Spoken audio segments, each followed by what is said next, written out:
Hello and welcome to the Stampscapes channel. We're going to be doing a scenic review here. I came across another big batch of designs, scenes, stamped out. I'm guessing probably over the last 2 years or so, roughly. I don't remember when I did a lot of these scenes. I remember doing them at the time, but all the years get a little bit kind of mixed up for me. Always fun stamping.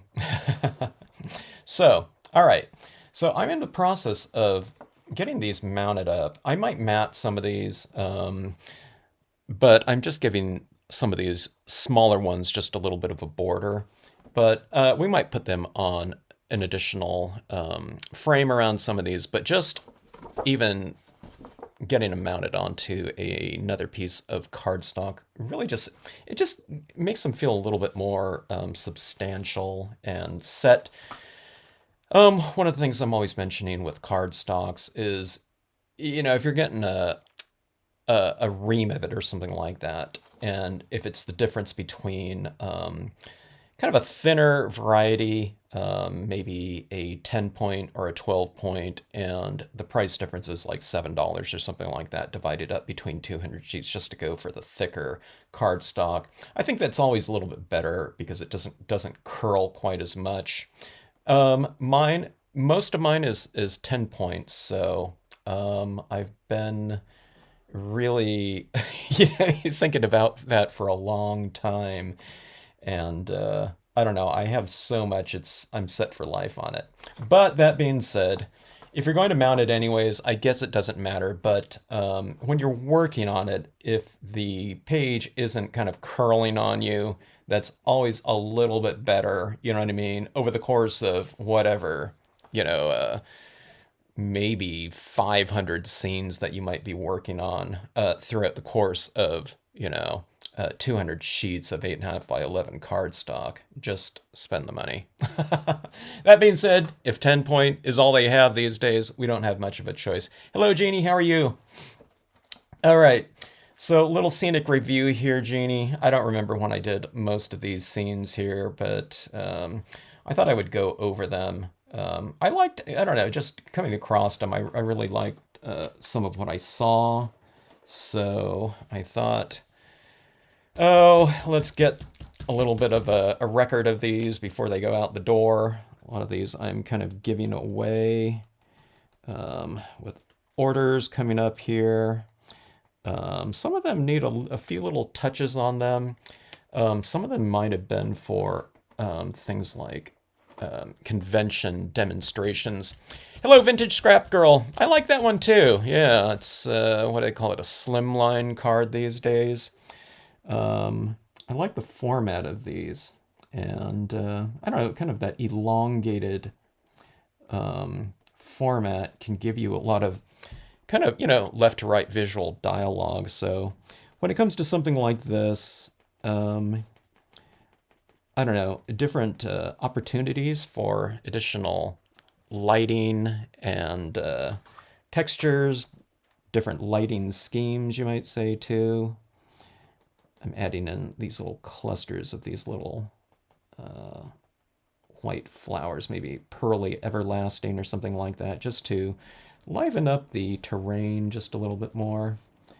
And I don't know, it makes me wonder what I was doing when I did this one, because I would usually add these types of effects or textures into the scene. So I don't know, maybe I was demonstrating just some other aspect of it, of this scene, and kind of detailing wasn't a part of it. So I don't know.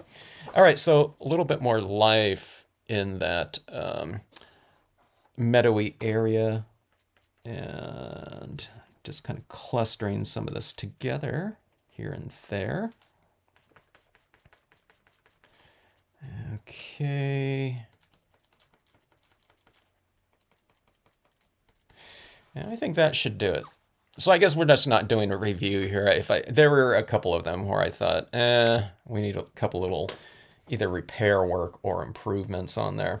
Okay, so this one right here was using the Moonlight Duo inks. So a little bit patchy in there. It could use a little bit more like a pan pastels or something like that. I think over the top of this one, so you can lay down some Moonlight Duo hybrid inks or something like that. And I think if you go over this, I've spray sealed this too, but it still has a lot of tooth to it. And I'm sure that pan pastels can attach to that, affix to it. And then what you do is you just spray seal that again.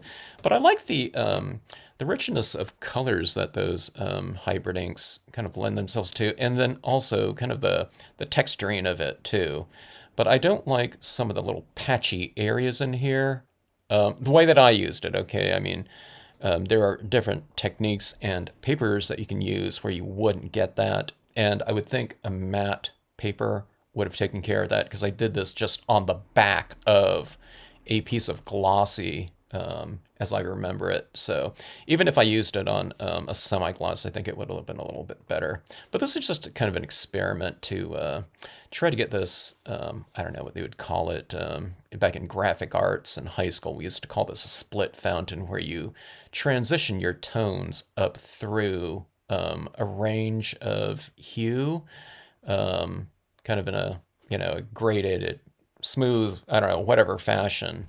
In silk screen, you would have screened it down this way. You put all these different colors of inks on there, yellow, orange, red, pink, violet, blue, darker violet or some other black. And then you take your squeegee and then you mix up those inks a little bit. And then you screen it across this way on a silk screen. And it was always fun to do. But looking at these pieces here, going back to lighting, I don't, we need to talk about that every video, but here's this area of light right here, and here's the area of represented reflected light. Normally I would go with that same color scheme down in water, but I wanted to do something different on this one. I don't know, I shouldn't do that all the time because it ends up being kind of a monotone scene where you can do other colors down in your, water area. I tend to see it as more like a mare, but sometimes you can just do it in a different color scheme and it looks pretty cool. This one right here, I like this color scheme right here. This is one of those things where you do just a really simple color scheme. You don't add a lot of tone up here, to make it like super dramatic like these in terms of the dramatic lighting. But when you kind of stay with a little bit more of a narrow value scheme, I don't know, it can look really tranquil or something like that, or peaceful. And in this one, because I'm not adding like a lot of different tones up in the skies like these ones right here, what I do is I color the stamp kind of in multiple values, in this case of greens up here in the trees, so that takes care of a lot of the range of kind of values of the piece. So you do it right in the impressions themselves. And then with the coloring, I just used real minimal. If anything, it was probably at most 2 different blues of the lightest blues that I have, added up into the 4 corners, and probably a little bit on the rocks as well. And then I went back over it with a little bit of white pigment ink. And of course, there's some of those reflections of the trees down below in the water just by taking that pine rose stamp.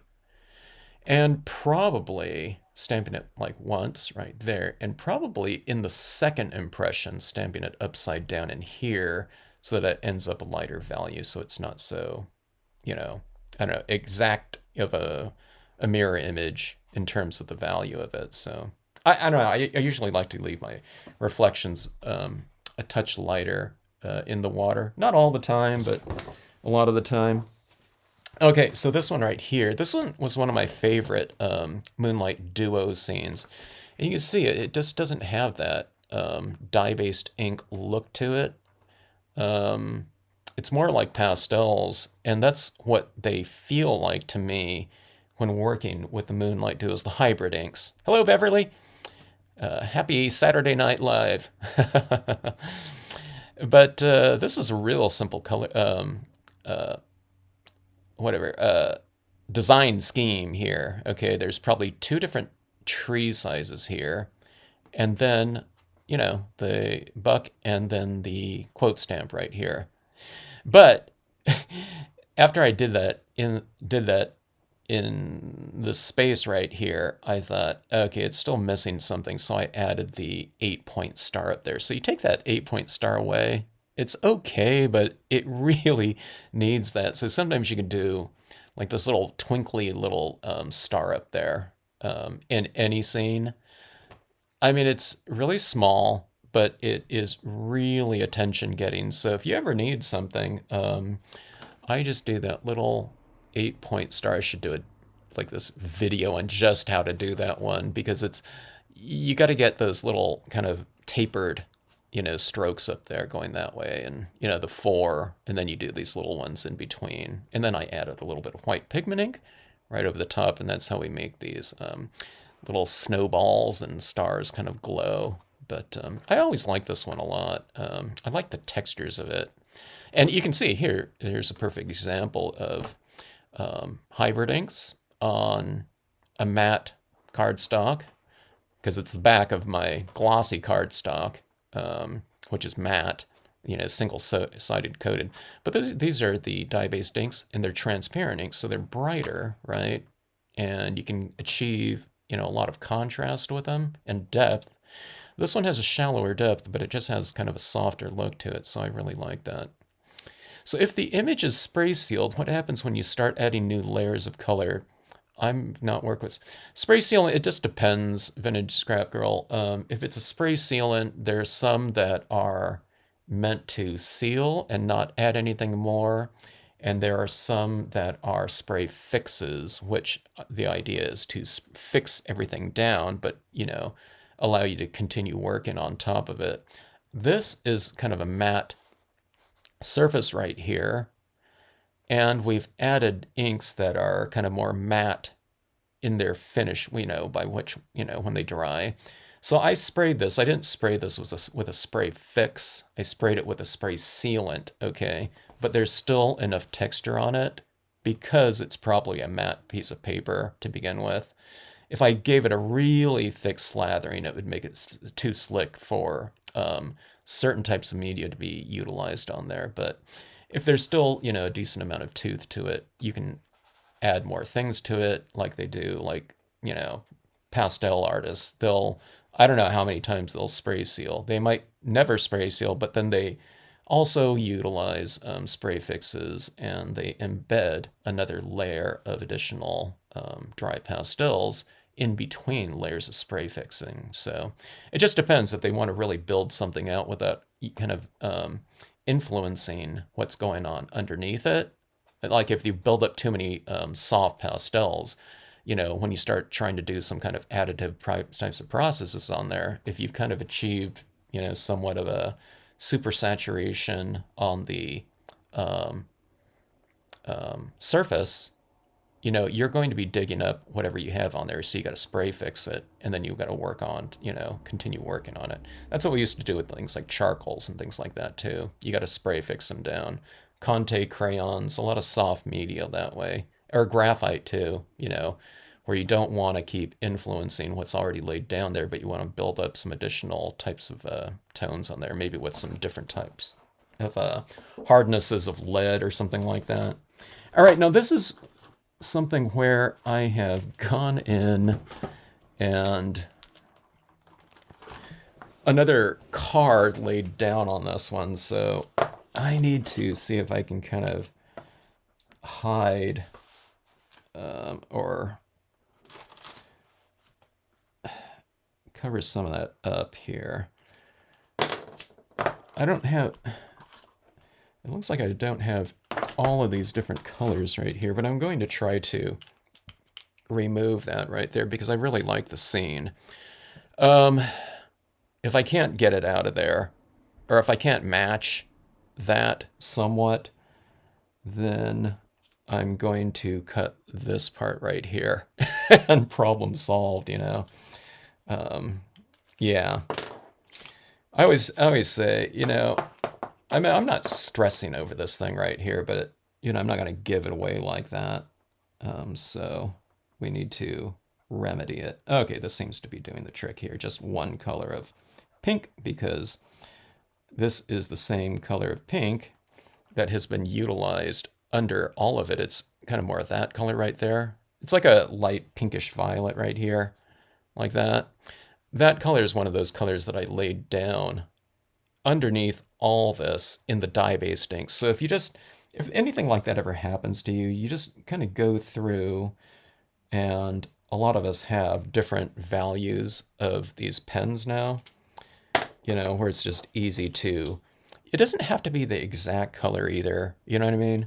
Um, as long as you get reasonably close, it's going to be fine, but you just go in there like that. And now this one, I mean, the surface wasn't torn, revealing the white.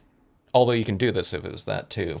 But what it was like this was drying, and another thing got set on top of it, and then I peeled it off, and then some of the paper from this attached to that. So I've just tinted that residual whatever paper like that, and that's what we have right there.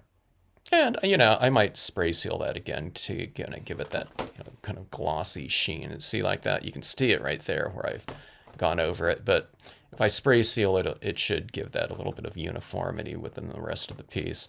But looking at this piece just straightforward, I don't think anyone's going to really notice that except for all you that are watching right now. So don't tell anyone. Okay, but this has been spray sealed. See how glossy that is? I gave it a really thick coating with the triple thick. I haven't been too much of a believer in that. After the first time I used it, it was really super thick, and I was spraying upright, and I was getting drips on there. But I don't know. I've just been staying flat, and kind of at nighttime when it's drying a lot slower, and I'm not having any kind of problems with it. All right, so just same thing as that previous scene out there. I don't think I added any. No, I might have added a little bit of tone around this in a super light blue, but all the colors are, for the most part, in the impressions themselves. I usually don't stamp that cloud there so light like that, because I usually bring in other colors, and if that cloud was stamped out super light like in here, like it is there, you wouldn't even be able to see it if I brought in those colors like that. But I need to do that more often with the cloud cumulus. Just stamping, a real minimalist type of thing, and it kind of lends itself to, like I said, kind of a nice tranquil look to it. I don't know. The scene looks quiet to me, kind of when you have that little bit of a more narrow kind of value range in the background. It's not as dramatic, but it might be, more peaceful or tranquil, or like I said, visually quiet like that. So that's stamped out in one of the lightest blues that I had. Could be the Summer Sky Memento, or just the Marvy Salvia blue. It looks a little bit lighter than the Salvia blue though, so I don't know. That Summer Sky from Memento is really super light, but if you do it like that, you can get a really super light, billowy cloud like that. And see, I didn't add too much color, like I said, up in the sky. So if you're not toning in and coloring in additional colors, then the cloud stands up on its own just fine against that background, even if it's like a 5% blue or something like that. Hello, Sam Hawkins. Sam Hawkins likes watching me draw the 8-point star. It's always a little bit hectic when I do that. It usually comes out just fine, and if it doesn't, I can usually just wipe it off. All right, so here's some little bit of formatting here of this piece that I just did the finishing touches on, but I think it looks quite a bit better. Let me see it. There we go. A little bit overexposed on my camera, so I don't know. Like I said, I really like the feel of this one.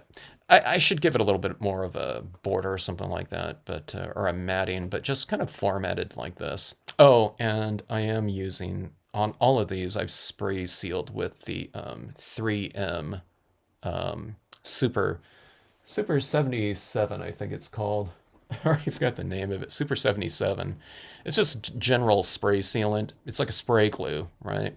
Aerosol glue, basically. But a lot of artists use it and whatnot. And it's saving me so much in time and my tape runners. Now, if I'm just doing like 2 of these, I'm using my tape runner. But I've been going through a ton of this stuff, these scenes that I keep coming across. But um, photo stamping, okay? This one right here, okay, on both of these, I spray sealed it with the triple thick. I'm wondering if I did both of these. I think I did. But, these are already glossy photo prints, but you can use the spray sealants on these photo prints as well. You don't have to. The inks and everything stick to it just fine. I don't think I mean, it's adding a little bit of extra, protection on there, but, yeah, you don't necessarily have to have it because it's already going to look glossy on there. But that just extra bit makes it's like, I don't know, it's like super glassy like that. So it's kind of fun. All right, so anyways, these trees right here are black. I don't know if you can see it in there, but they're a little bit green, so a little bit of lighter tones towards the top of the trees like that because I've inked them all up with black, and then I go in and ink up, I'm not saying direct, on the imprint, but directly on the stamp before you make the impression. So if you have kind of top lighting coming in this type of situation right here, you can ink up the top of your tree. I don't have that tree right next to me, but what you do is here, this isn't the tree right here, but let's say these ones were the trees. I have used these trees in this type of scenario before, but this is the spruce larch. But what you do is you ink it up, okay? And then I have the green up top here. So it's going to be lighter up top because it's all covered in black. And then you add in some green like this directly on the stamp. This is how we used to color stamps in the 80s and early 90s, okay? And then what you do is if you want to go one extra step, if you know you're going to add in these light beams like that, what you do is you take a paper towel like this and you dab off a little bit of that ink where it's a little bit lighter up top, okay? So that when you stamp them out, it's going from dark to light, and that area on the tips of the trees, maybe don't do it on all of them, but do it on a couple of them, and they'll stamp out lighter where the light source is coming from. So it kind of reiterates this idea of directional light in there. So just wiping off a little bit where you know the lighting is going to be coming from. So you got to plan ahead. It's on this one, it's easy. It's just coming from up above. So you just do it on the tips of it. On something like this too, if you want to, you can kind of, dab off a little bit of ink off the top of your trees before you stamp them out so that they're not mono value, but they have multiple values right in the impressions, okay? I didn't do that here because I just added some white pigment ink over the top of it right in there. So see, those little things like that, I mean, those little things like that are where I have a lot of fun with photo stamping. I think it looks okay just to stamp, things right over the top of photo prints like that. But it's in kind of those changing values in here. It's a little bit more subtle, but I don't know if you can tell, but some of these trees are black and some of them are a little bit more grayscale, like an 80% gray or 60% gray like that. And it's just where I've gone over it a little bit with the white pigment ink. But in theory, you have this kind of billowy white cloud that's, made out of, suspended moisture in the air, right? And then if you put it over the front of this with your, white pigment ink on a cotton ball and you put that over the top of it, what you're doing is in a sense, you're giving it the impression that it's, this image in here is sitting in between two of the same whatever substances, the suspended moisture, because that's what fog and mist is going to be. It's going to be light reflecting off of moisture in the air, right? And that's where it looks like it's mist. So I don't know, it makes things, I think, a little bit more three-dimensional that way and kind of rich in terms of, a textural statement. All right, so a lot of small scenes here. When I'm at conventions and things, I'm often using, for those new to the line, it's the Lakeside Cove Large. It's a set that I would, always recommend to people that are just starting off if they have a question about. I'm not sure what set to get. I always tell them to get the the Lakeside Cove. Nature set number 8 because it has this cove in here, it has these trees, and it has this cloud in here. And you can see this cloud I've used a million times. Here's the, same scene. Instead of the cloud up there, we throw in the lightning strike like that, but it has the clouds on the perimeter like that. Okay. So I probably did these just as a demonstration at some show. Here's another scene right here, going pretty minimal, but keeping things fairly simple up top, because if you want to stamp kind of a quote stamp over the top of something, it's best to not have too much texture.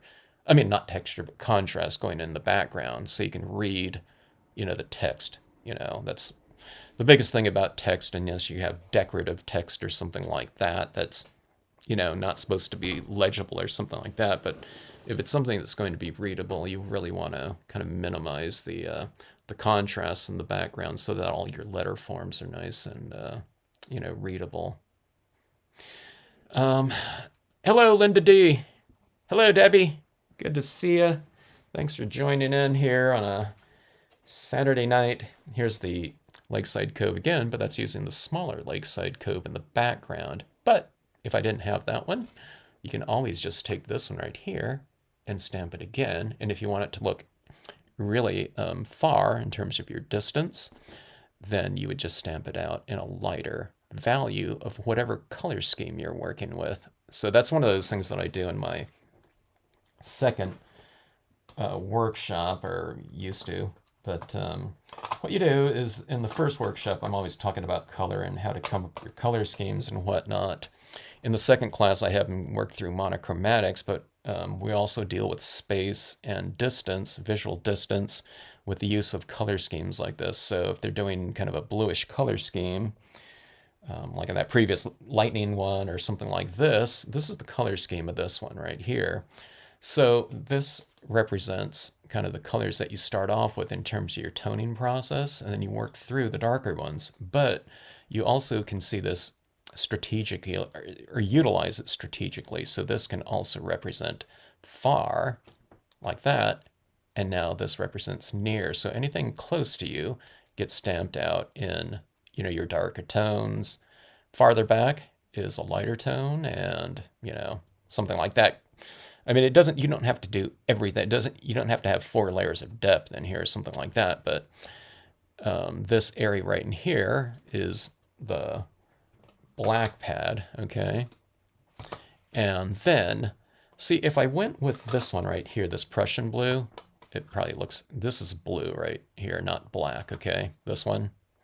If I went with this one, for that object right there, it might not create so much space because there's not a lot of contrast in here. So you just kind of look at it and see which one creates enough contrast to create that kind of separation.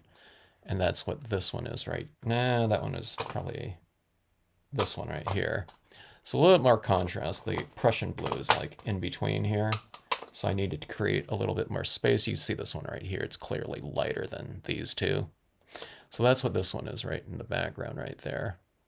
So you have this, and then that moon right there. It might be this one, I'm not sure. So something like that. But then you just go back in and you grab your color scheme and you start toning all those in over the tops of all these different color objects. And that's what creates that kind of visual depth in that, monochromatic type of color scheme right there. But it doesn't always have to be that. It could be, darker green trees in the foreground and you have lighter green trees in the background. But it's an easy way to create depth within a scene. It doesn't always have to be monochromatic. It just, like I said, you just do lighter values of more distant objects, and it creates that type of depth in there. A couple of different ponds in here, a little bit of horizon glow in there. A real simple scene. Right here using reddish tinges. I'm not sure what red I used in here. I like that deep kind of saturation right there. This one right here is a different color scheme for me. It's unusual. It's using a lot of black, but then I used a lot more of a kind of an olive tone, and it looks like like a brown or something in there. It almost looks like a orangish tinge, but I kind of like that type of color scheme in there. It looks sometimes more realistic to me than doing something like this. Okay, this is much brighter and everything like that, but in reality, at least in California, you know what I mean? If you mix in kind of, um, muddier, kind of greenish tinges, I mean, you can have, something like that in here. I mean, if I was to do this, most of the times I would have other brown tones in here. Not necessarily everywhere, but it would just kind of mellow out that super bright greenish tinge. So when you want the bright greenish tinges, just as is, just use only greens. But if you want kind of more of a kind of more of an earthy looking green color scheme. You don't have to look for it in one pad. What you do is you just lay down some greens in there. It was probably the Distress Ink or Memento bamboo leaves or something like that, and it was just some brown over the top of it. I'm pretty sure that brown is, it's probably this right here, just the brown from Marvy. That's one of my go-to colors anytime I'm doing grassy areas, with a lot of space. All right, so this one right here is photo stamping, just stamping directly on top of a photo. All those clouds are going, underneath this whole area right here. It's not just this cloud photo from there up. The whole thing was the cloud photo. So I stamped everything over the top of this one right here, but, see that white down there is part of the cloud. So if you have something like this going on, you don't want to stamp out, in this case, the chapel or something like that, like right where there's a huge amount of contrast between your cloud and sky, if that's what you're using for your photo stamping, because you would have that blue and white going right through the chapel. So you just kind of, compose accordingly around your photograph. If you have like really significant types of objects in there that are going to be the focal point, maybe don't have them, crossing a huge amount of contrast or contrasted area like that. So down here, there's probably some blues of the sky or whatnot, but it's kind of obscure because it's probably in the trees or in a darker area of the scene, but areas where it's going to be nice and light, in this case, in the center of the page, because that's where my focal point is. I don't want an area of high contrast like this, like down in here, because it would be really obvious, that I'm stamping over, another determined, whatever graphic or something like that. So photo stamping on here, it's fun stuff. Oh, this is always one of my favorites over the past few years. We had just seen the movie It, and there's this reoccurring icon of a object floating through the different scenes, and that's a red balloon meant to represent that character It, Stephen King's It. This is my little guy down here, little boy. I think it was like, I don't know, I did this like a couple Halloweens ago.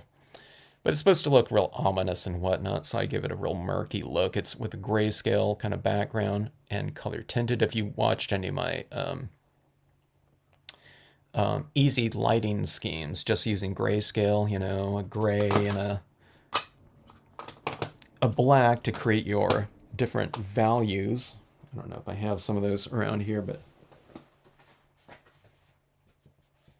yeah.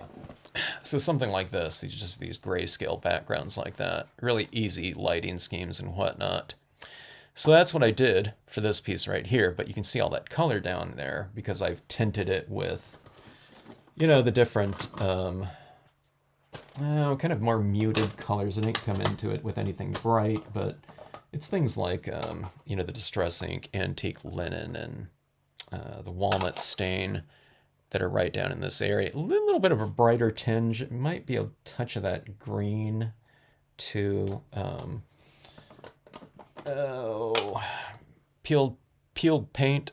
I don't have a ton of Distress Inks, and I even use less. These are like the three colors that I tend to use quite a bit, so it's easy for me to, to tell what I've used in some of these areas here. But that little, see that little brownish tinge up there?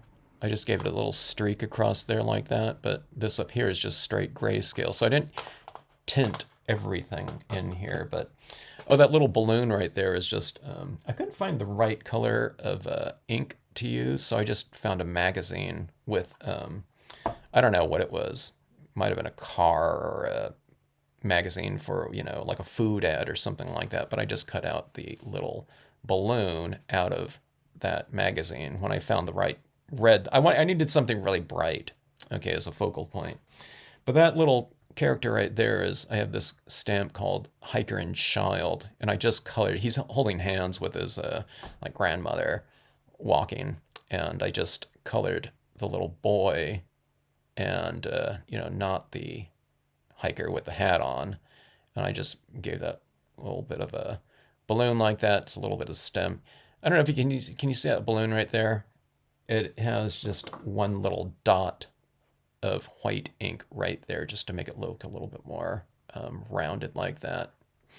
But there's my little scene for it. I've seen some people do this one a couple times on the Facebook group. It's always fun to see other people's interpretations and things like that. I've seen some really fantastic ones too, and sometimes they'll use a different stamp or something like that. It's like, oh man, that looks really good. Sometimes it's like, oh, I should have done that, but that's really fun.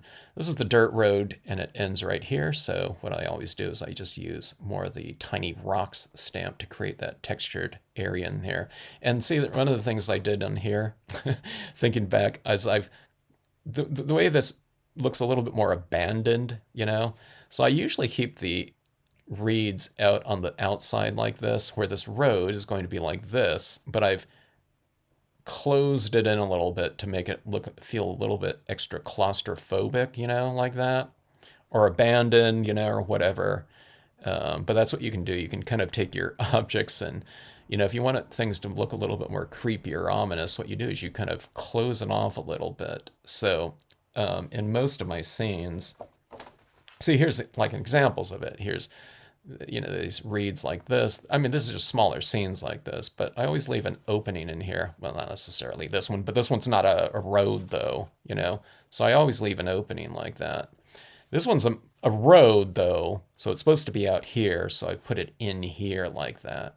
You know what I mean? Because if it's out here, it feels too wide open and things like that, a little bit less kind of emotionally claustrophobic. So it's one of those instances when in scenic stamping, you want it kind of a little bit unsettling feeling. You know what I mean? I don't know if people feel that, but, just in terms of the image, I thought that worked for that. All right, so this is using an image. I forgot what company this was right here, but just using Stampscapes as kind of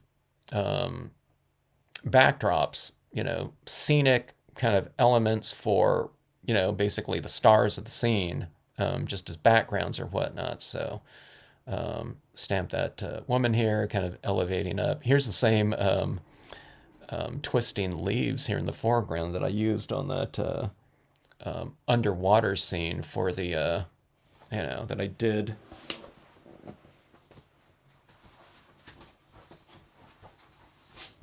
Here, so here's these plants here, the twisting leaves are kelp when they're underwater like that. There's the light beams like that too. This one's using, the hybrid inks, and this one's using the dye-based inks. So a lot brighter with the dye-based inks, glossy cardstock, but just a different type of feel right here, a little bit more muted and, whatever, different type of textural, this one's just all smooth and glassy like that. So the other one has a little bit more, I don't know, tooth and texture to it. But hot sun right there. I always like having people that are kind of reaching for things. Oftentimes I'll put it, I mean, this person's not necessarily supposed to have this moon like right in their hands like that, but I always kind of, someone's reaching out to something, I always like to put, like a sky figure or a star or something like that right in their hands or something of that sort. Yeah, 8.5 by 11. All right, now I came across some of these things. I think I've shown these because I think I finished some of them off not too, I don't know, at some point in time. But these are stamps. I think these women were all from beeswax, okay, that I'll show you right here. But again, backdrops right here for kind of stars of the scene. This bridge is pretty cool right here. I went to a retreat, a rubber stamping scenic retreat out in Illinois. I don't know. I went to it 3 times, I think.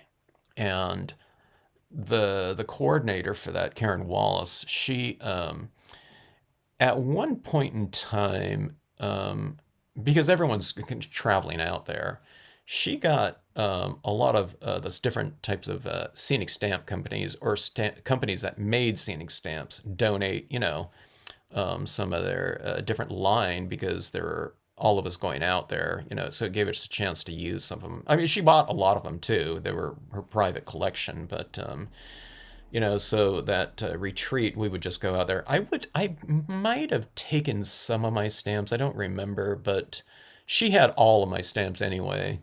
And then, just binder after binder of stamps from all these other companies. So it gave us, a chance to try some of them out and whatnot. So anyways, this is my, I don't know, whatever slimline kind of interpretation. I saw these different figures, and I thought, okay, this one right here seems kind of more somber or something like that. So I was thinking cool tones, under the moon or something like that. So let's make this one winter right here. This woman right here is going around kind of frolicking or whatever. She has I don't know, it's like something that has leaves in her, flower petals or something like that. So I was thinking spring on this one right here. So, your deep, rich color scheme right in here. I don't know if I use my brown tones in this or not. Now that I look at this one, with all those tweaking things that I did, I'm starting to think I should go in here. I don't think I'm going to do it, though. But there's already some different, flowers in here. But I'm thinking this would be good if I went in now that I have the acrylic paint pens. I probably did it with gel pens, but they just don't show up very much. But, something like, just these brighter tones like down here in the, real kind of wildflower, florally types of touches right in here. Maybe not with this one. I was just grabbing some pens. But, this one's big enough to where it can hold, some larger types of textures in there. Something like that. I don't know. So anyways, this one's just Starbirth, another super dark scene right here. But look how great that looks with the triple thick Krylon coating on there. And these ones, I think I spray sealed them before, but I was just, I don't know. I'm this Krylon triple thick coating right there. So look how glassy those look. They don't necessarily look like fired tiles or something like that with a super gloss on there, but it is really thick on there. So there's probably like, I don't know, 4 layers of, no, it's the equivalent of like 4 layers of like a UV coating or something like that. Maybe 5 because I've sprayed it once and I've given these a really good slathering with the triple thick on there. So like I said, they're really glassy looking. I don't like it on everything, but on some of these pieces that have a lot of jewel types of tones, that triple thick's working out pretty good. Okay, and here's my, I think, fall or I don't know, it was summer or something like that. I didn't get to every season, I guess, because I don't have one, but I don't know, that was my, I don't know, my main series that I was working on one day on one of those retreats. Here's the different color schemes right here for the that range of tones right there, talking about creating depth within a scene. So here's our color scheme right here. There's also tan in here too, but see this right here? You pick out your color schemes and you come up with a range of tones, okay? So my range of tones is something like this in here, okay? And Now, I don't want to stamp out my background trees in yellow, okay? So this one is this color right here, the Pine Row, okay? The Lakeside Cove is stamped out in this dark brown. That's dark brown, not black right here. And then I've reserved my foreground only for black. So it's going close, far, farthest like that. Now, if I had some clouds up there, they could be stamped out maybe in that same brown or something like that. Or you can go to ochre or something like that. And then again, when you just go in there, you just you use all those colors in it. It always looks really weird when you stamp out all these things out in these multiple tones. It doesn't make sense until you go through these same colors and then blend them into there. And, I mean, it still might be looking weird until you get to black or the dark brown. And then it all comes together from a visual sense. The eerie moon on that one right there with the flock and the distance like that. I'm trying to think if there's anything else on there. This one right here is the Aurora Borealis curtains like that. I like using that one a lot on the different foils and things like that too, but see that glossy coating on there? Super glossy. It's insane.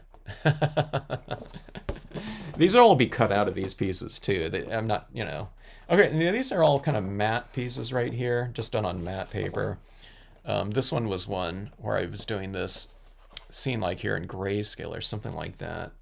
There was some kind of experiment with this one though. I don't remember what it was. But then I thought, oh, it might have been like around Halloween or something like that. So I put this little bathing skeleton down here. So see this one right here? Oh, and I had that break in the clouds up here. So I'm pretty sure that one came first. And I thought, oh, you know what I should do? I should have some little figure down here. And since it was Halloween, I'd have this little skeleton that is allowed to come out once a year on Halloween and, go jumping. Its favorite activity was swimming or something like that.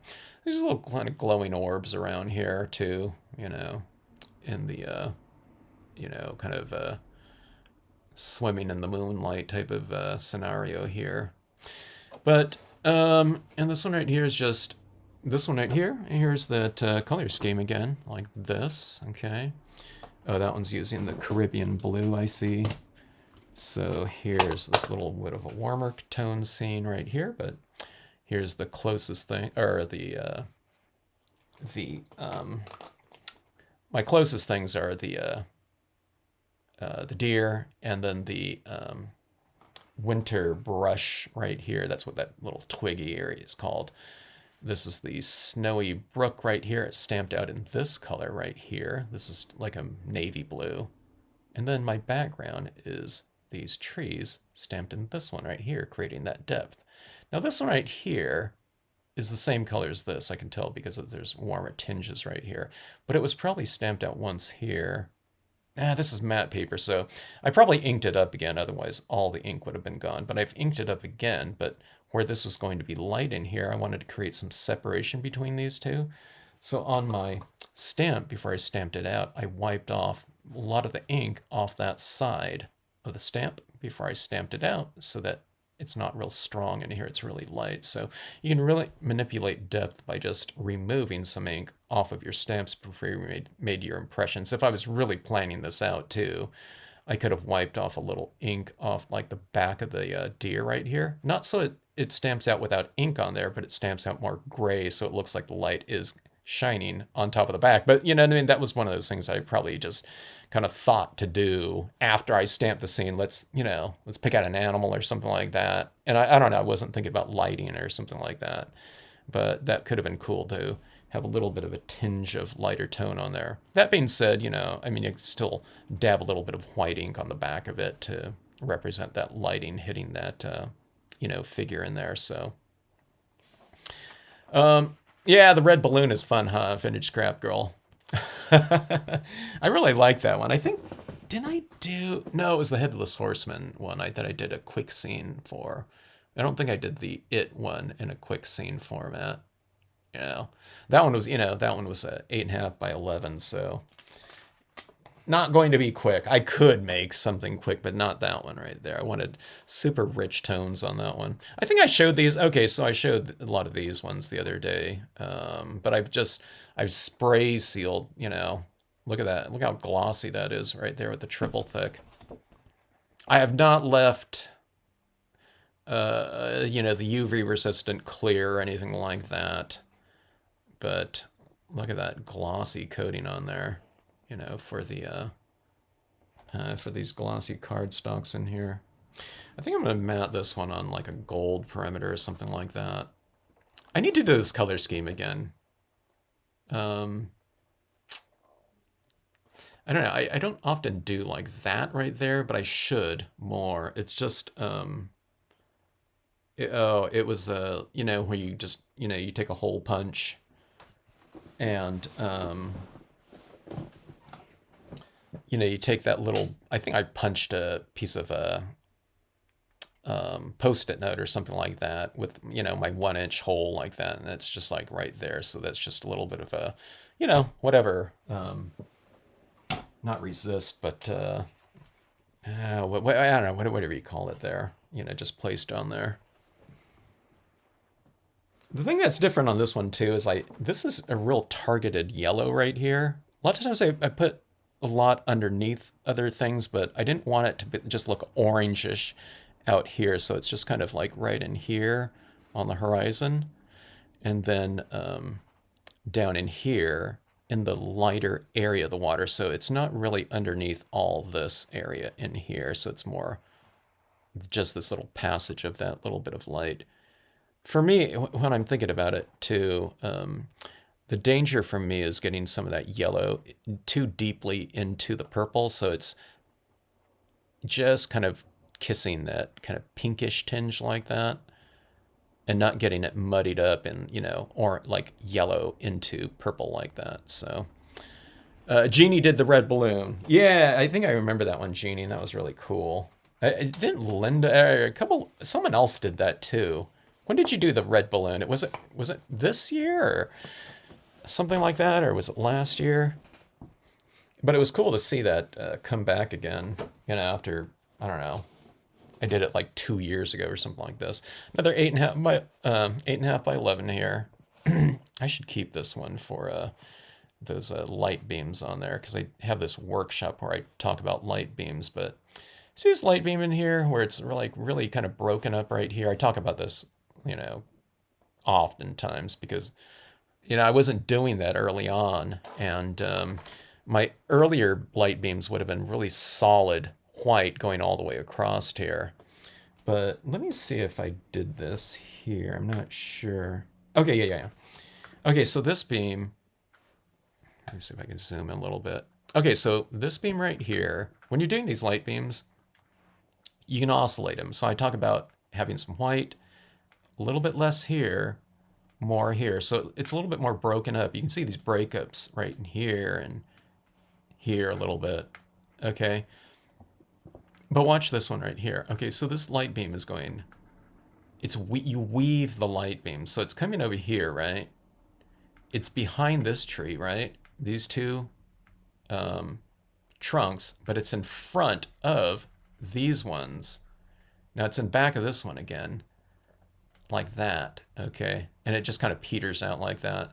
Now this one I think it's going, yeah, it's going in front of all these ones right here. And this one right here, it's going in front of all of them, but behind this one right here. So you can weave your light beams within, objects that are in its path like that too. So, okay, so here it is right here. It's in front of this tree right here. But see, you don't see it in front of these, right? It's in back of these two. And then it's in front here again and in back of all the, by the way, this overhang right here is all embossed. I was kind of playing around with embossing, so these are actually kind of raised like that. So weave your light, and here's another beam kind of coming down here. You don't really see the other side of it too much because this is such a strong illuminated area right here. This would be fun to kind of hit this with some sparkly little touches, like sparkles or something, you know what I mean? I don't know, some kind of glittery thing. Not not to overdo it or anything like that, but if you held this up like this down in that water area, and if there was something a little bit more twinkly down here, maybe a wink of Stella or something like that down there, I think that would be kind of cool. It'd be one of those real subtle things that might be interesting. Oh, did you do it right after I did mine, Jeannie? Fun stuff. Okay, now here's an example right here. Okay, now this one right here was the Moonlight Duos, and it has that real pastel-y look in terms of an application. I'd never be able to do this look here with my dye-based inks. Okay, I mean it would look different, but this one right here is on matte cardstock. But here's what it looks like if you spray it with the triple thick. It's not as glossy and glassy as this because this starts off as glossy cardstock, spray sealed with the triple thick gloss. But there's what that looks like there. And it starts off like this. This is the back of a piece of glossy cardstock, and the back of this single-sided glossy is just matte, okay? But you can compare kind of the finishes on that, I mean, this isn't reflective at all, but if you hit it with a triple thick like that, and if you want that look, like I said, it's not like glass, but it does give it kind of more of a, I don't know, whatever you call it, a little bit of a luster. I mean, it is somewhat shiny though, but you can see it's more textural. But you still get the same benefits in terms of the kind of the color saturation by spraying it. Okay, so it's a little bit different than what it looked like, sans spray. Okay, and this one right here is, I think this one was the semi-gloss cardstock. It's definitely not glossy, but see, it fools me because when you spray these, it gets pretty, it gets so much glossier than what it looked like previously. But see how much, I mean, that one's like really obvious. That's like glossy cardstock right there with the triple thick on there. Like, see how reflective it is. And right here, it's more of a luster. So this one right here, semi-gloss. Oh, it's that purple tinge, kind of a pinkish foliage type of stuff I was working on at the time. Kind of playing around with a lot of different types of foliage other than your typical fall color schemes and whatnot. Someone posted it on the this scene or a photograph.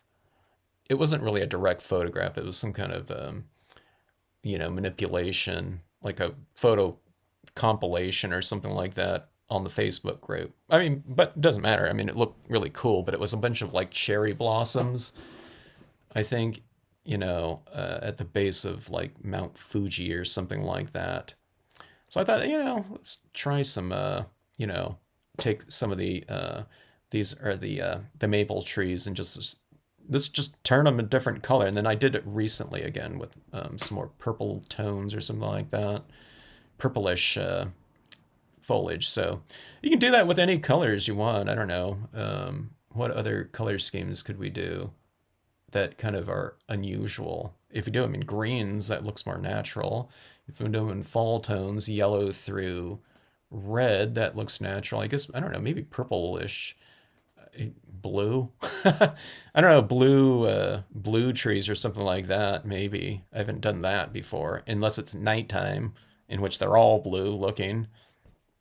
But yeah, I don't know. I need to play around with this. But again, here's what it looks like with the triple thick. Okay, it gives it more of kind of a luster to it. Now I didn't, take the time to, if I wanted to, I suppose you can hit it with another coating on here, a fairly thick coating, and really make it a lot glossier. I'm not sure. Sometimes it starts to look a little bit more pebbled and textured the more spray you apply to something. It starts building up and gets more textural. So I would think if you want to get it, pretty glossy. And the reason why you would do that, let's say if you want the glossy look, but you want to work on a piece of matte paper or a semi-gloss paper so that you can utilize things like colored pencils or something like that or pastels on it. But if you still want this kind of glossier sheen, then hit it with, a nice thick coating of some kind of sealant, be it polyurethane or, the Krylon triple thick, like I said. So, yeah. So, anyways, that is that. We have a lot more scenes here. I haven't looked at some of these in a long time. Um, but like I said, I found them in this other box of mine. I mean, it wasn't hidden away or anything like that, but I just haven't looked through there in a while. And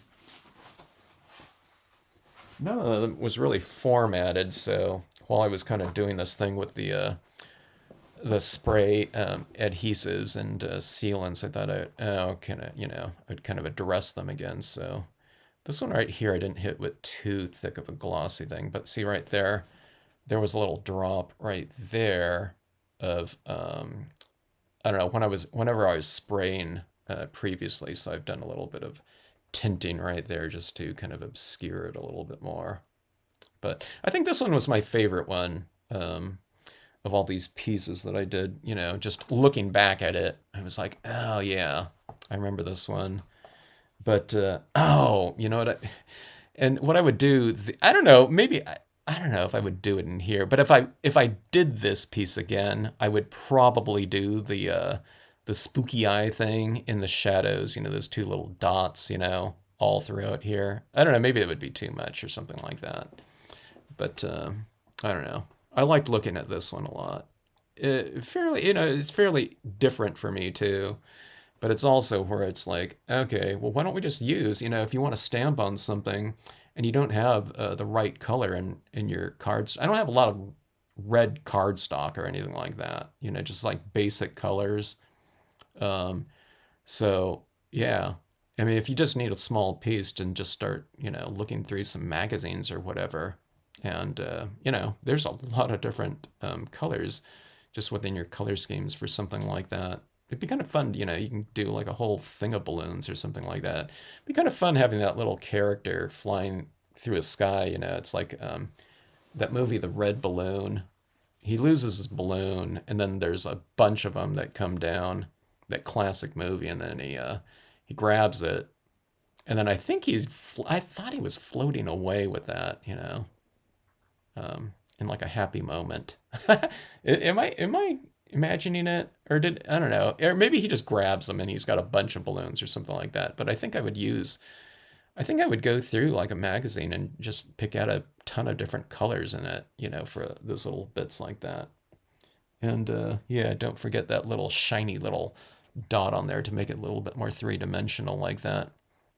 Do you have a video with trees and light beams? Caroline, probably 50 different ones. I don't have like a light beam um, like playlist or something like that, but if you look through, oh, I don't know. Yeah, I'm guessing I don't know if there's going to be 50 of them, but I'm sure there's probably 30 of them out there because I've done those light beams a ton of times in the past. I'm trying to think of the search parameters to find that. You can use like tree trunk or like Stampscapes tree trunk trio. If you type that into the Amazon YouTube search window, it would probably come up with a lot of them. Or you can type in 087F or 088F, something like that. That's how you utilize something to look something up on YouTube. A lot of people don't know that, but and you got to type in, Stampscapes. And when I upload like a video like this, like in the description down below, it'll say dirt road. So if you type in something like Stampscapes dirt road, I mean, it might not be the first thing that comes up there because I've used it in multiple scenes, but you don't want to type in like something like Stampscapes road. But if you type in like the the code number for the stamp used. Don't type it. You know what I mean? You're not gonna find something specific on like Lakeside Cove where I've used it. I don't know, like probably 300 times or something like that if you're looking for something specific. But you might check it out. I do have a video on light beams though, you know, and how to make them. Um, so you just type in light Stampscape light beams, and that should come up. But yeah, there's a lot of different ones. I don't know. You might not. I don't know. I'm trying to think if I've tagged my videos that have light beams in it with light beams. I don't think I have, or I didn't. I don't know if I thought to do that. I might have thought to do it back when I first started doing them, but yeah. But it's in a lot of them for sure. Um, when I figured out how to do those ones, I was adding it to a lot of different scenes. To kind of save them. You know what I mean? It saved a lot of scenes. You know what I mean? Not from looking okay, but I wanted, a lot of scenes to look a lot more dramatic. And the light beams are just if you have a kind of a light source in a scene, uh, or not, if you just have some area that's even light in your sky, it's easier if it's a cloud or a moon because it's really something very definitive. But let's say this one was looking, you know, horrific, you know what I mean? Not in a good way, but just boring. You can put these light beams coming through like this, or on this one, you just kind of designate an area, then you have these light beams coming through these different trees in here. So, that's the type of thing that I would do if, the scene was suffering from kind of a malaise, you know what I mean? Of if it was really boring looking. And I try new things all the time, so not all of my scenes are, you know, super dynamic or anything like that, but I try to add in the drama where I can and light beams, you know what I mean? I always tell people this too. If you're doing something like a word stamp, always come back to word stamps because word stamps are very eye-catching. Everyone goes right to something because we just feel compelled to read something if there's a word stamp in there. But if you have like happy birthday or happy anniversary or something like that, if a light beam's coming from the back of it, it's going to make that word stamp look so much more dramatic. So, it's not just a, crepuscular ray type of element with scenic stamping. These emanating light beams can really do the trick on so many things. So for something like this, it gives this scene a lot of visual movement like this, when you look at it. And otherwise, in here, I think it would look okay, but it just looks so much better with those beams in there. Yeah, I have some beams coming across right here too, but they're, I don't know, when I spray sealed it, it probably disappeared a little bit, but they come through here too. So it really draws the viewer's eye up that way with the beams. Anyone into I don't know, you can do something where, so I did this alien abduction thing, and I just had one beam, kind of like a tractor beam, beaming up the cow. So I don't know what I would have done if I didn't have the white pigment ink to do that type of thing. So it just makes it a little bit more fun and dynamic to have kind of these diagonal types of elements within your pieces like that. I don't do it for everything, but for a while there, I was doing it, I would say, a lot. And sometimes I think I'm sure that at some point in time over the past few years, I've purposely not added in some light beams where they could have helped out, just to not keep doing it on like every scene, because I get hooked on that type of thing. Or I'll start working on foils or something like that, or the latest thing, you know what I mean, that I kind of discover that's really fun. I'll just keep doing it. So I have to kind of purposely kind of break out of it. Otherwise you get like stuck with it. But, you can always utilize it though going forward, But yeah, there's a lot of them out there. Oh, you like the water wheel? It's a really fun piece, isn't it, Vintage Scrap Girl? That water wheel one. I really liked it too. when I did that one back when. I think this one for me, when I did, if I'm not mistaken, I think when I did those, now that I think about it, I there was those pink trees in that Mount Fuji scene that someone posted as kind of a inspirational type of thing on the Facebook. But there was also this other print that someone sent to me that they grew up with that little print in their house from when they were a kid, and they've always had it. And she was just wondering how she could recreate it with her stamps. And I think it had, this type of foliage in there too. I don't know if it was a water wheel or not, but I think that one had that in there too. I'm trying to think. Did I? That might have been around that time. Okay, now I can't remember. But that the other one that had a reference was a bridge. So this, these I don't know, that type of pink foliage looks really good with. I like it around structures, so like a bridge or something like that, or a cabin. The watermill right here is fun. Do you see how I've colored this watermill? Talking about a lot of the recent videos on how to create lighting. So you can see this right here. This watermill is not colored the same, so some of it's a little bit shaded, some of it's a little bit lighter. Rooftops lighter than sides.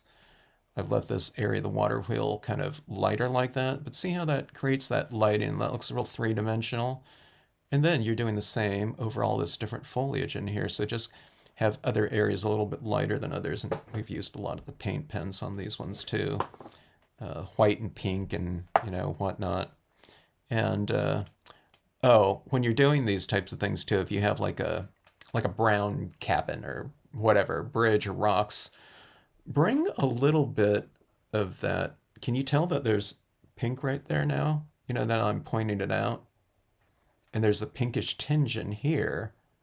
You might not have seen that. You might have think, okay, this is just all brown. But if you have that type of color scheme like that, so these are kind of these colors right here, but those colors are in that, not super bright pink like they are out here, but you have a little bit of that pink in here in that brown tone, so that it makes it related to the surrounding areas a little bit. It still reads just as brown. Now maybe that I pointed out the pink, maybe all you're seeing is a bunch of pink everywhere in there, or at least a pinkish tinge in there. Let me see if I can get, okay, that's getting a little wobbly. It's going to go out of focus, but you see that pink right in there? And do you see some of that pink in these rocks, like right around in here, and then down there? There's a little pinkish tinge. I didn't put it down here in the water, because maybe that'd be too much, but any kind of like real kind of super exciting colors like that really stand out, bring them into your other elements or something like that. Otherwise it doesn't harmonize, I guess. It would really stand out separately, but you can make it stand out separately, but also harmonize a little bit with a little bit of a duller version of that color, whatever it is, in your areas. So if this is more of a purplish tinge, I would bring, a little bit of a light violet into here, into these areas. I mean, maybe in the shadows or something like that. It doesn't have to be so obvious, but do that and you'll be fine. And, like something like, where's my pink? I don't know where my pink alcohol pens are, but sometimes, like in your alcohol pens, sometimes you have like a really super pale version, like this one right here, and that looks like a white or something like that. But this one's milky pink right here. So if you don't have the color, if you're not confident getting it out of, a pad like that, then just use a color like that. That I know that looks like absolutely clear. I don't know if I used that one. It would have been a little. Oh, wait. Here's a bunch of extra pens. Here's all my pinks right here. So, you can just draw a little bit of pink on with something like this into your brown tones or something of that sort, like that. That's probably the one I used in here. So I don't know if you can see that color. Yeah, it's probably this one right here. See that color right there? In my brown tones like that. So that's the little trick there, you know. It's not like any big secret or anything like that. But that's little types of things that you can do to really kind of make your color schemes really nice and rich, but to also just really kind of blend things together a little bit more in terms of your visual harmony and whatnot. That's what I do. So, yeah. And like I said, really utilize your different media for, really take advantage of them and use multimedia, for the different types of effects and textures that you want to kind of achieve. You don't have to be stuck with, okay, let me say I'm going to use oxides on this, this card, or I'm going to use dye-based inks or something like that. Use your dye-based inks, or, if your alcohol pens come in handy or whatever, your, dye-based, La Plumes and Tombos or whatever, use them on there. Colored pencils, whatever, you can't use something like pastels very well or colored pencils on like super glossy cardstock or something like that. But I don't know, just mix everything up and find good combinations for the different types of things that you want to achieve within your pieces. And it's going to be a lot more kind of versatile for you. And I'm saying this because Alana, you have like tons of stuff. A lot of you have like, I'm sure more than I do, of different colors and whatever and different types of media. Sometimes we have to dip into some things that we haven't even used yet too sometimes, but it's been sitting on the shelf and that's kind of fun to discover. All right. A few of these scenes I've never seen before. Huh.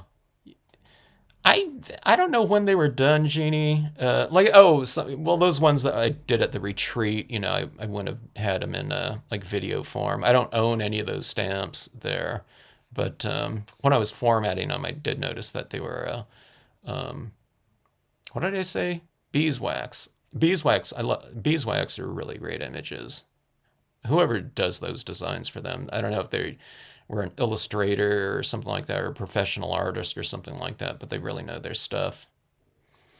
Alien spaceship beaming up the cow. I love that one. That was a really fun one to do. I've done it before in a smaller format, but I really liked it on that printable vinyl.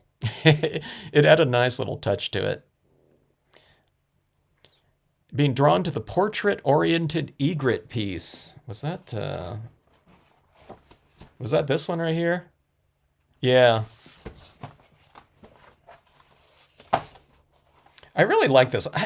I need to really I really need to utilize those those hybrid inks more, because those types of textures like that are really fantastic. I like the feeling of working with those inks in that real kind of oil pastel-y-ish, consistency or whatnot. Uh, One of the things about I totally forgot about these ones, or this aspect of them, but you can blend in darker tones with those hybrid inks, and if I'm not mistaken, you can go back over them with lighter tones, and it will look lighter. Not completely as if you were doing like a light tone, like on top of white paper or something like that, because the other colors show through a little bit. But that's the one thing that I seem to recall about these ones. I can't remember though, because I haven't experimented with them in quite some time. But I don't know. I was kind of getting there in terms of getting the hang of it, and that's probably when I came across things like the foils or something like that. Then I just went, like gangbusters into the foil world, and things like holographics and whatnot. But these ones, I don't know, from a textural perspective, are kind of like the opposite of those super dynamic foils. These ones are much more mellow and I don't know, kind of rich in that kind of pastel type of way. You know, contrasting against the real super dynamic, reflectives and patterns, or something like that. So, yeah. But as stampers, the good thing is that, you know, we have it all these days. Not maybe not everything. There's a lot of things that we probably don't even know that we really enjoy that aren't even kind of out there yet. But I don't know. There's certainly a lot more things. I think there's a lot of things that are gone too, but at least there's some kind of version, I think, of most things that aren't around anymore, unless it's an image. Like I'm talking about media and things like that. So anyway. I would, let's see, what is it? Debbie says, I would love that. I never thought about adding that smidgen of pink in there. Yeah. Add that type of thing in there. So if you're doing fall tones and things like that, bring some of your fall tones of your yellows through reds or something like that. Let's say you have a green grass or something like that. You don't have to use all those colors in there, like every color that you have in there, but bring some sort of let's say like a dull orange into your green grass or something like that. I'm talking about if it was like a autumn scene or something like that, or pinks like that too. Oh, here. So speaking of that, here's some pink up here. Okay, so this is just green grass. I have a little bit of that tiny bit of pink right there, right, in my blue tones. I didn't want to make it all purple or something by bringing pink everywhere in there. But then here's this little bit of tinge of pink down here. Can you see that? But now, if you notice here, or I don't know if you can, but there's a tiny bit of pink right in here in my grassy area. And see that little area right there that looks a little bit more like a brownish orange? That's the pink that's been applied over the top of like this type of greenish tinge right here. Because remember, pink is a lighter version of red, right? And red and yellow mix to form like an orangish tone. But this one's a yellow green, so there's a little bit of green in there too. So it makes it kind of this brownish tinge. So here's 3 areas of this scene right here. You have sky, meadow, and water, okay? You have pink, pink, and pink right there. Now there's some blues in here that are in the grassy areas, giving it that continuity too, but for the most part, see, if you give that little tinge in there, I don't think someone's going to look at this and say, oh my God, you got pink grass. You know what I mean? But it creates that little bit of harmony between those 3 different sections here. And again, it's for visual harmony. And you create these little bit of relations or a relationship between all 3 areas. You can do it in different ways. It doesn't have to be one thing. Like if this is, I can put some textures up there and, with a white pen or something like that and have it down here and have it, glistening off of highlights on some grass or something like that, or dew on the grass. And it could be little sparkling little touches down here in the water, so you can have like a textural type of common, I don't know what element within the 3 different areas. But the more, the more things that you do like that, the more, potential harmony you can bring to a scene like that. So pink, pink, pink. I don't know what it was with pinks, it just happens to be that's on this one too. And this one you can kind of see it too. Here's like high, middle and low, and here's these things with this reddish tinge, right? So right in here, oh, I don't know, and something like this. Do you see this little tinge right here of this kind of lighter tan? But do you see where this is white up here and this is a little bit tan right there?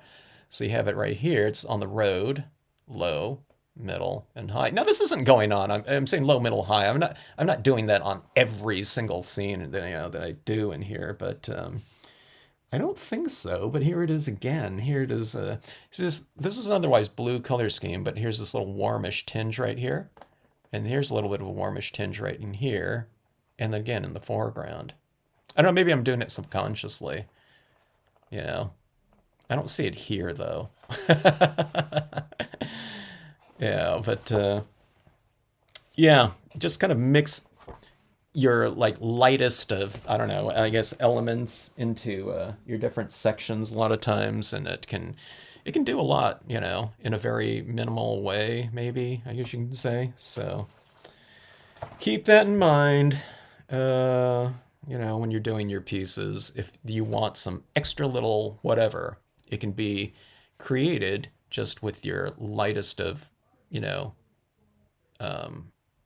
whatever application. So that right there, that little bit of glow right there, that's like the lightest version of any color that's down here. So it's just this little swoosh of it down there, kind of giving that little bit of a grayscale area, a warmer tinge, you know what I mean? It looks richer that way.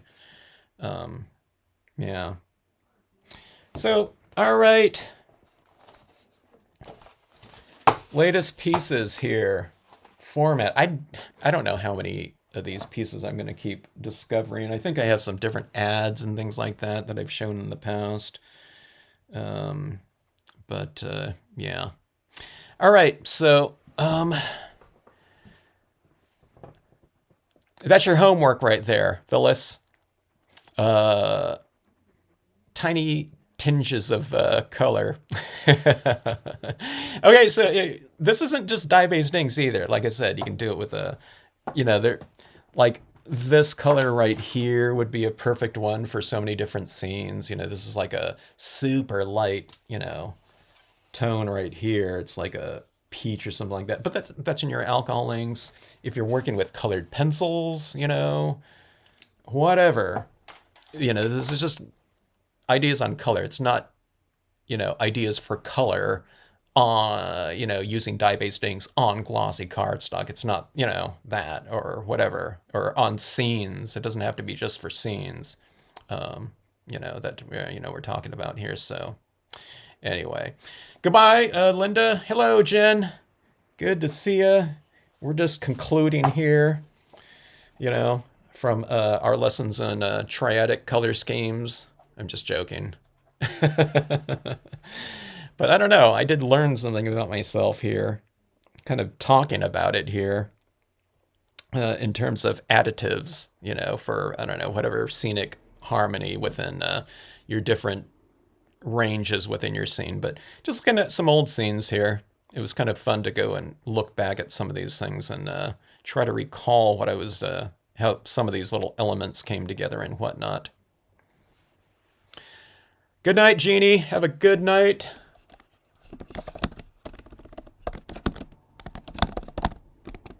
Drop me a note if anyone has any questions. If you like these videos, I don't say this often, but hit that like button, whatnot. That would be greatly appreciated. And yeah, hopefully we'll see you on some next live stream sometime. Talking about the foils, I feel like working on some foils again. I think I had really a lot of fun with the stencils too. I have a couple of other stencils that I want to play around with, and I think I wanted to try it out with some of the starry or just regular holographic vinyls and whatnot. So maybe that'll be something that I do next time. And I need to play around with more of the art foamies too. So maybe some large pieces, maybe with some stencils and the art foamies together. Yeah. All right, everyone. Good night. Thanks again for joining in.